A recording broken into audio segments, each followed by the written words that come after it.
Hi hello இவங்க தான் டிம்பிள். இப்போ வந்து ஒரு காக்கா கதை சொல்ல போறாங்க, கேளுங்க. சொல்லுங்க.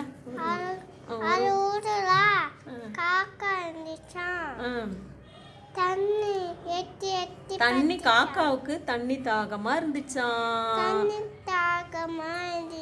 தண்ணி எங்கேயுமே இல்லையா. ஒரு பானைக்குள்ள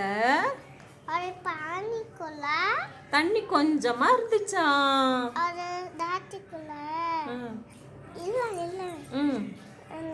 ஒரு பானைக்குள்ள தண்ணி கொஞ்சமா இருந்துச்சு. எட்டி எட்டி பார்த்துச்சான்.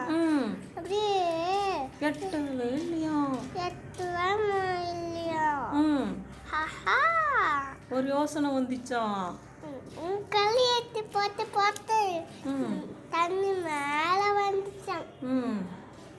அதால அது குடிக்க முடியுது. குடிச்சிட்டு ஓடி போயிட்டான். சந்தோஷமா ஓடி போயிட்டான். Very good, super.